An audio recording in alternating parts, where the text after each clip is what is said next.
አንዳንድ ሰው እንደዚህ ይላል፣ በቃ እንዴ በቃ ጠበቁት የት ሄዳለህ? ከዛስ ምን መሄጃ አለ? ጠበቁት ብለህ ከዛስ እጠብቀዋለሁ። ይኸውላችሁ ትላንትና ማለፋችን ዋስትና አይደለም። ዛሬም ማለፍ አለብን። ነገም ከመጣ ማለፍ አለብን። እስከ መቼ? እስከ መጨረሻ ትንፋሻችን ቁርጥ እስኪል አቋም እንዳቀዩ በእግዚአብሔር ጸጋ ላይ መደገፍ መማር አለብን። እግዚአብሔር ነው የሚችለው ስትሉ ነገሩ ይቃላል። መንገድን የሚያስተካክል በርን የሚከፍት እግዚአብሔር ነው። በተከፈተ በርና በተስተካከለ በረከት ላይ መኖር ግን የኔ አቋም ነው። ሕልማችሁን ደብቁ ይባላል። ባያወራ ግብፅ ማን ይሸጠዋል? እንዴት ይነግሳል? ሁሉ ይግባኝ ተብሎም አይጸለይም። ልክ አይደለም። በጽድቅ ጨክኑ፣ ሕይወታችሁን ጠብቁ፣ እግዚአብሔር የነገራችሁን አትርሱ። ትዝ የሚላችሁ ከሆነ የ17 ዓመት ልጅ ነበር ይልና አባቱ ከልጆቹ መካከል በጣም ስለሚወደው ምንም ሕልም አላለመም። የተለየ እግዚአብሔር ፕሮግራም እንዳለበት አባቱም አላወቀም። ዮሴፍ የሚያውቀው ነገር የለም። ግን አባቱ ከልጆቹ መካከል ይወደው ስለነበር ጌጠኛ ቀሚስ ገዝቶ አመጣለት ይላል። በጣም የምታምር ልጅ ነውና በጣም የምታምር ጌጠኛ ቀሚስ። ልጁም ደግሞ መልከ መልካም ነበር የሚል አለ። ባይዘ ምዕራፍ 41 ላይ የጳጢፋራ ሚስት ወደደችልና መልከ መልካም ነበር የሚል ካለ እንኳን እንደዚህ አልብሳችሁት እንዲሁም ቆንጆ ነው እና ወስዶ አባትየው ጌጠኛ ልብስ ሲያለብሰው ወንድሞቹ አዩት ይላል። ቀኑ ይላል። አባቱ የተለየ ነገር ለሱ ብቻ እንዴት ያደርጋል ብለው ቀኑበት ይልና ሊያስጌሩበትም ጀመሩ ይላል። እግዚአብሔር ነገር ፍለጋ የጀመረው አባትየው የተለየ ፌቨር ለልጁ እንዲያደርግ ጀምሮ ነው። ልትነግስብን ትፈልጋለህ እንዴ አሉት። አረ እኔ እንደሱ አላሰብኩም። ትርጉሙ እንደሱ ነው እንዴ? እግዚአብሔር ያሰበው እነሱ ናቸው የሚነግሩት። ልጁ በቀንነት ቢያቅማ አያወራም። ቢያቅማ እንኳን ግን አወራ። አንዳንዴ ይሄ ነገር ይጠቀስና ሕልማችሁን ደብቁ ይባላል። ባያወራ ግብፅ ማን ይሸጠዋል? እንዴት ይነግሳል? አያምልጣችሁ። ግን እግዚአብሔር ባለው ሰዓት ሲሆን ትክክል ነው አይደል? አሁን ለተገኘው በሙሉ አይወራም። ግን ደግሞ ለሚጸልይላችሁ ሰው ማካፈል ደግሞ ጥሩ። አሁን እንደ ዮሴፍ ተገፍታችሁ ብቻ ሳይሆን ተጸልዮላችሁም እንድትነግሱ። ዶታይን ሲሄድ ወንድሞቹ ተሰብስበው ቁጭ ብለው ከሩቅ ሲመጣ ዮሴፍን አዩት ይላል። በጣም ነው በእውነት ነው የምላችሁ ማዝ ነው። የእግዚአብሔር እንደሆነ ገብቶኛል፣ መለኮታዊ እንደሆነ ተረድቼዋለሁ። ነገሩ ካለቀ በኋላ ዮሴፍ ራሱ በግብፅ ምድር ለወንድሞቹ ይነግራቸዋል ይህን ጉዳይ። ግን ሲኖር እንዴት ከባድ እንደሆነ ግን አሰብኩት። በጣም በእውነት ልብ ያዘነ። ሲመጣ አዩትና ከሩቅ ሕልመኛው መጣ አሉ። ቃል በቃል እንደሱ ነው ያሉት። ሕልመኛው መጣ አሉና ከሕልሙ አንዱም እንዴት እንደሚፈጸም እስቲ እናየዋለን አሉ። ለምን እንግደለው አሉ። አልመዋል? አዎ። እግዚአብሔር አሳይቶኛል ብለዋል? አዎ። ነገሩ ሊፈጸም እንደሚችል ጠርጥረውታል። ልጁ ቅን ስለሆነ ይፈጸምለታል። ስለዚህ ከሕልሙ አንዱም እንኳን ሲሆን እስቲ እናየዋለን አሉና ተመካክረው ሊገሉት ጠበቁት። እየመጣ እያለ ዮሴፍን ገና ሳይዙት ሮቤል ከመሃል እንዴ ወንድማችን እኮ ነው፣ ለምን እንገለዋለን? ታዲያ ምን እናርግ አሉ። ውሃ በሌለበት ደረቅ ጉድጓድ እንጣለው አሉ። እግዚአብሔር ይስጣቸው። ውሃ የሌለው ማለታቸው ራሱ ውሃ በሌለበት ደረቅ ጉድጓድ ውስጥ እንጣለው አሉ። እሺ ልብሱን እንቀዳደዋሉ። ያቺን ጌጠኛ ልብሷን የቀኑባትን ልብስ እንቀዳድ እሷን አሉ። እግዚአብሔር ነገር የንጉሥ ልብስ እኮ ሊያለብሰው ነው። እነሱ በያዕቆብ ጌጠኛ ልብስን የቀኑት ተንጠራርተው የማይወርዱ ቦታ እኮ ሊያወጣው ነው። እግዚአብሔር ዮሴፍን እንዲሸጥ ሲያደርገው ዮሴፍ ከመሸጡ ከ400 ዓመት በፊት ለአብርሃም እግዚአብሔር እንደዚህ ብሎታል፣ ትውልድ ለ400 ዓመት በባዕድ አገር ይገዛል። እግዚአብሔር ከ400 ዓመት በፊት ለአብርሃም ትውልድ ባዕድ አገር ይገዛል የሚለውን ትንቢት የፈጸመው ወንድሞቹ ዮሴፍን እንዲሸጡ አድርጎ ነው። ይሄ የእግዚአብሔር ፕሮግራም ነው። ዮሴፍስ አያቅም ይሄንን። ሙሴስ ኦልሬዲ ገብቶት ነው እየጻፈ ያለው። እግዚአብሔር ምዕራፍ 15 ላይ ለአብርሃም ነገረው። ምዕራፍ 37 ላይ ትንቢቱ እየተፈጸመ ነው። ለ4 ትውልድ የሚገዛው እስራኤል በዚህ ብላቴና ምንም በማያቅ ኢኖሰንት በሆነ ቀጥሎ ጂኒውን በሆነ ሕፃን ልጅ በኩል እየተፈጸመ ነው። የ17 ዓመት ልጅ ነው እየተሸጠ ያለው። የ17 he was a teenager ምንም አያቅም።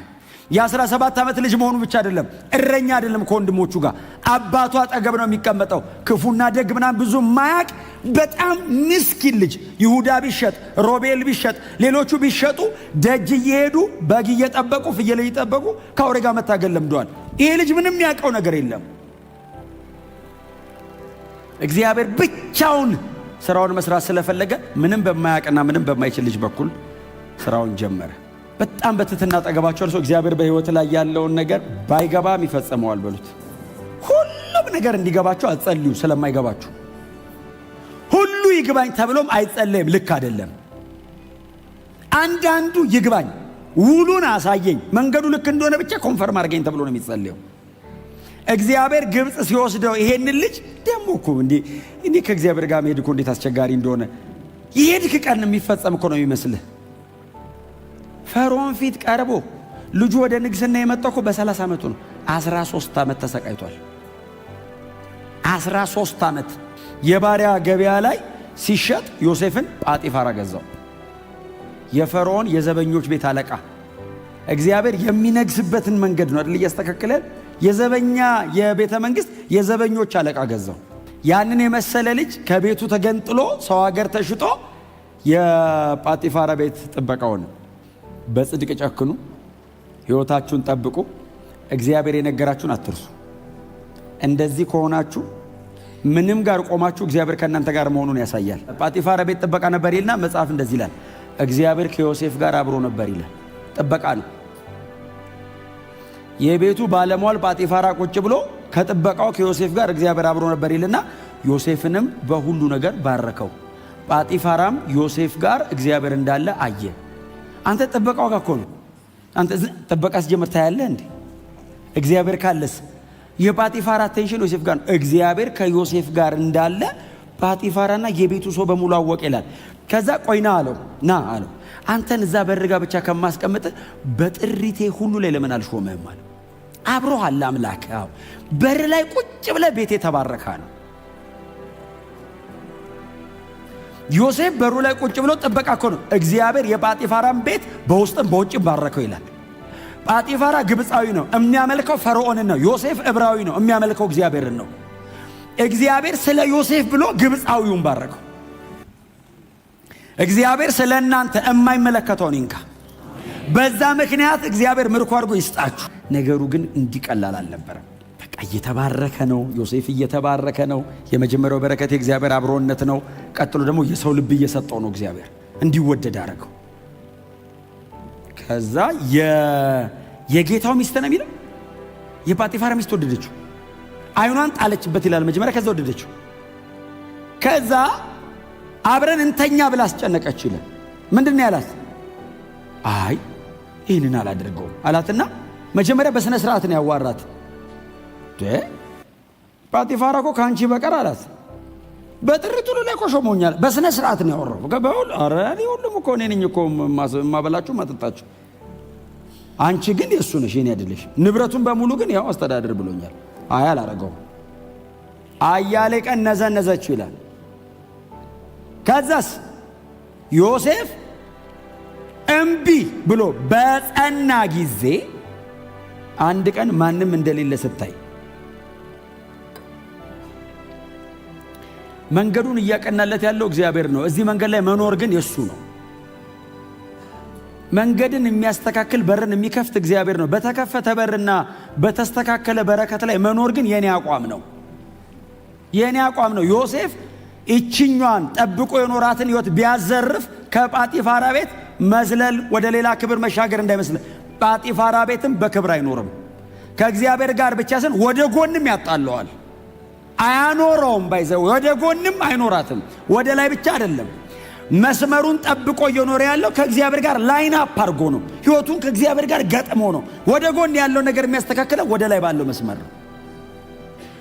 ዮሴፍ አሁን ነገሩ ጥሩ ነው ጥሩ አይደለም፣ እግዚአብሔር አይወደውም ነው በቃ።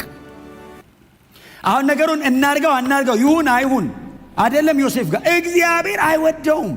ማንም የለም ስትለው በእግዚአብሔር ፊት ላስቲክ ነግሬያቸዋለሁ። ከሶምሶን ጋር ያይሽ ሶምሶን ደስ እንዳለው የሚኖር ሰው ነው። የሶምሶን አይነት ኃይል ዮሴፍ ላይ ቢኖርና እንደዚህ አይነት ዲሲፕሊን ላይ የአይነት ኃይል ቢወርድ በስማ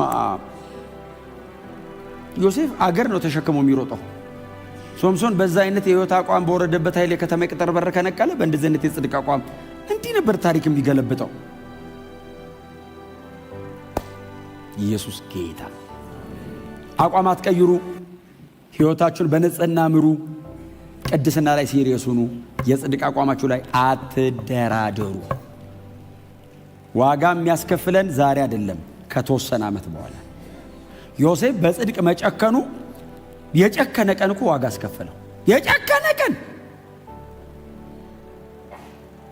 አያሌ ቀን እምቢ ኖ አላደርገውም ማንም የለም ማለት እውነቷን ነው። የእሷ አምላክ ጭንቅላቱ እግሩ ምናምን በሰው እንትን የተቀረጸ የሆነ ቤት የሚቀመጥ አምላክ ነው።